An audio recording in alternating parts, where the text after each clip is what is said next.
Hey everyone, welcome back to Board Game Co. Today I am bringing you not yet a paid preview, but I am bringing you an unboxing. So Triple Meeple Board Games, the people who are behind Disrupt here, they wanted some content creators to enjoy opening up their game. It's a lovely shrink wrap here, and even though this is prototype, it's wonderfully packaged for me to excise or extract, one of the two. So I'm going to open this puppy up. And as you know, obviously, because of the prototype, the back of this box is completely plain. It will inevitably have information on it and art on it and other details for you to explore. But for right now, it is as blank as a baby's brain when it comes out of the womb. Probably not. But let's move on. So this is Disrupt. Disrupt is a game that is probably best described as an asymmetric exploration of, like startups and existing like market leading companies and just the process of businesses, both existing and new, getting off the ground, and the nature of relationships between the startups, the people that are already industry leaders, the angel investors that are either investing in existing companies or trying to invest in these new startups that are coming around, and then the business process, what's the term? Business process, it's not operator. I can't think of what the term is. I'll have to look at it in a moment, but this is Disrupt. And if you have played games like Hegemony, which I have not played, but I have done a lot of scouting on that game. That is an asymmetric game in which players are different social classes and what they are trying to do to grow and to be successful in a socioeconomic environment. The reason why I'm bringing it up is that's somewhat similar, at least to how I interpret Disrupt here. In Disrupt, you have market leaders who are the most present and dominant in there. They are people that might be the owners of Cardflix and Dicecoin and Meeple Book, which might sound very familiar to you if they weren't mishmashed with some board game terms. However, then you have these kind of like more rash or early startups that are coming into play, like BoardTube, Miniature Prime, and Eternium, and those are coming to disrupt the economy with their new presence. And it's all about how you are trying to fulfill your role, whether you are the... where is it? Where are the little cubes that I was going to use? I was going to lean right into an example, but I forgot the fact that they are going to be wooden pieces, and so I 100% did not lead into that. That was going to be such a smooth transition. So you have the startupper here. You have the business process the word oof. It's an O. It's an O word, and I can't think of it. And then you have the angel investor, and then, of course, the market leader. So these are the four different players. You can play this game at 2 and 3 players, but at 4 players, you have all 4 of the roles fully realized by the players around the table, and the worker placement game really kind of comes into its own. So my intention is for when I play this to get ready for the preview that I'm going to be doing is to make sure that I play it at 4 players so I can really get a full sense of how the game is supposed to go. Because at 2 and 3 players, you're just going to have either the angel investor or the BPO role is going to be, or both of them in a 2-player game, are going to just be an automated deck that you, go through whenever it's time for that person's turn. So we've got the different meeples here with some absolutely delightful artwork on the screened meeples there. So the market leaders look like Wall Street heavy hitters, and then the angel investors look like uncomfortably Georgian monk hair Steve Jobs, and then the BPOs look like the super slick accountants And then the start-uppers look like people who have cardigans on, which makes sense for my understanding of people that do startups, is that they wear cardigans. I don't know if I know of any startup that doesn't have a cardigan. And so those are the workers that you're going to be doing in this worker placement game. Those are the kind of like tracker tokens that you get on your brand equity section. And then here we have all of the credit cards. This is what you will use to denote how much money your player has. And in true, economically accurate function, the business leader or the market leaders, they're going to have the most cash. They're the people who have been dominating the industry with their particular projects, and so they're going to have the most money. And then you're going to have the angel investor, which got the second most amount because they have cash to burn because they know what to invest in. And then in third, you're going to have the BPO. Their goal is to be as useful as possible to existing projects. They're the kind of player that really wants to have a good relationship with everybody because your money depends on the viability of what you provide to the different projects that exist. So you want to be friendly and helpful, because if you are friendly and helpful to certain projects and those projects succeed, then you're going to be making more money off of that. And angel investors want to make sure they're investing in the correct products to where their money, their investments pay off. And then, of course, the market leaders want to keep everybody down, namely the start-uppers, because if they keep them down, then that means that their product is the one that is the most valuable. So we're going to go ahead, and while I'm building these, I'm just curious if you guys have ever played anything like Hegemony or any of these like more intensely asymmetric games where the point is to very much lean into whatever your role is. So that's certainly what is going to be the case here with Disrupt. You can play at 2 and 3 players, but at 4 players, you're really going to kind of get to see, and as you can see, this is the little dial that you use to create how much money you have.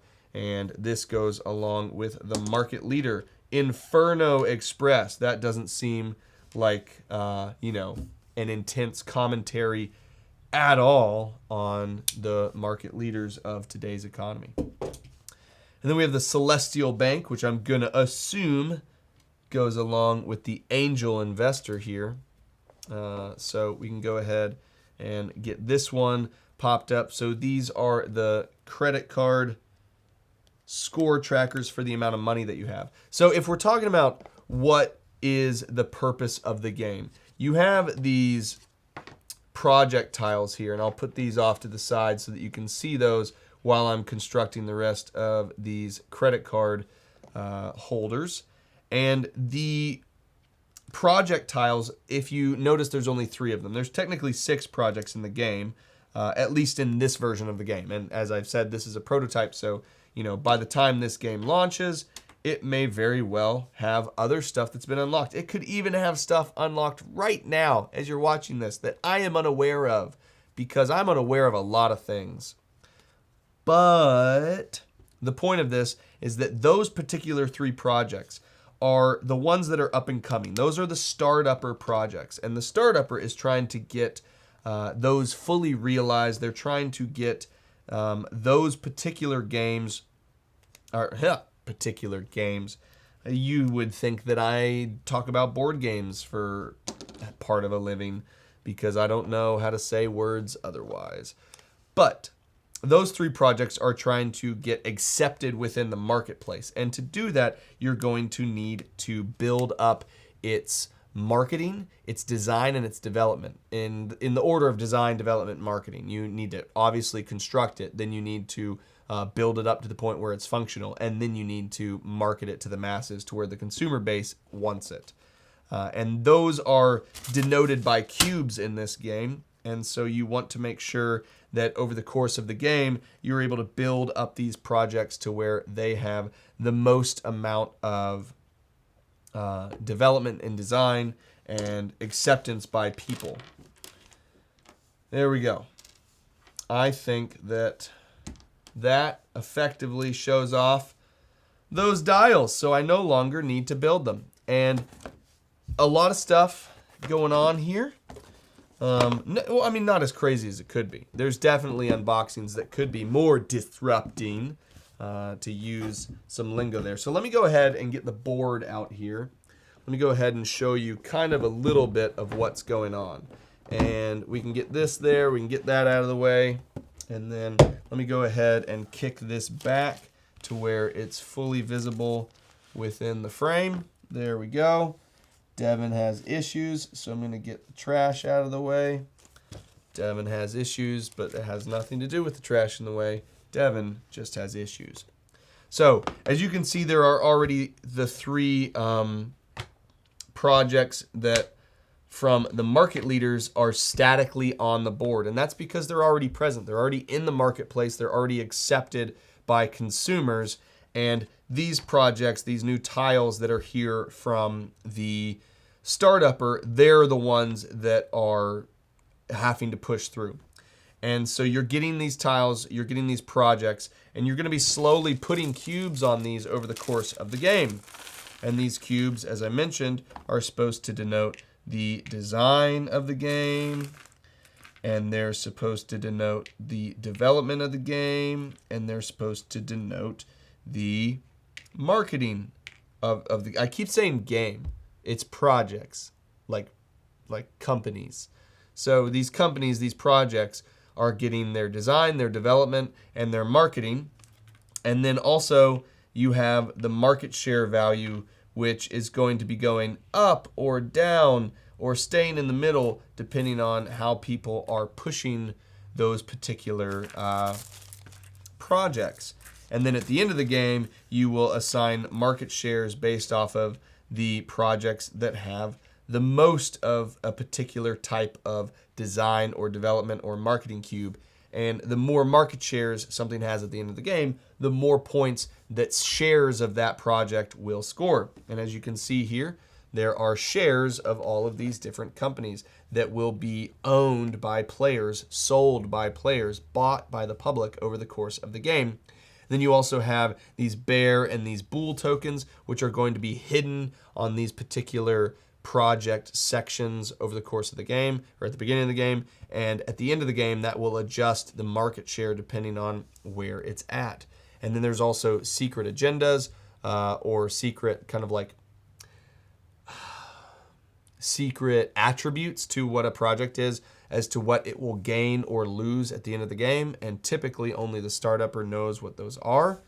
And then you also have the workflow area for where a project is. This is kind of like where a game, not a game, dear goodness, if I say game one more time.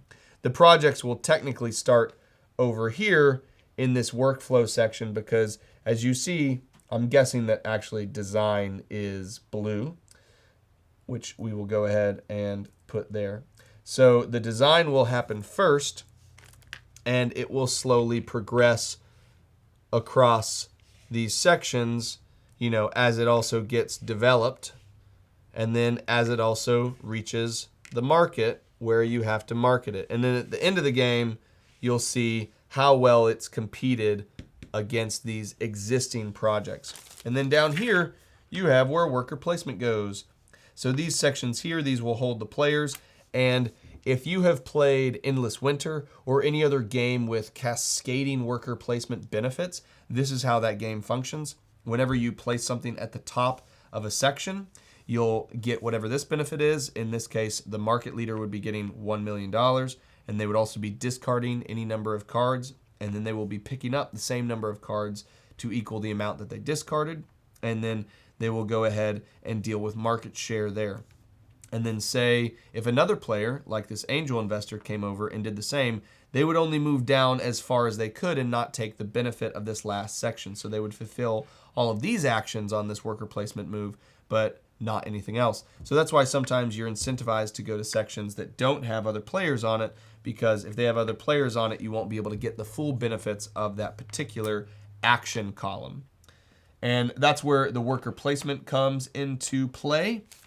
Over here you have kind of the social like, which is where all of these are going to be moving up and down depending on how excited the public is about them. You're also going to have kind of the market share valuation board, where depending on what player you have, you'll have what shares of different projects that you own and how much they're worth, as well as the public.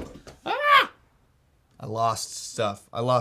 As well as the public board here. You have the brand equity track, which you'll start off at the bottom here, and then you'll go up and up and up. And as you can see, these sections here all have space for 2. The leftmost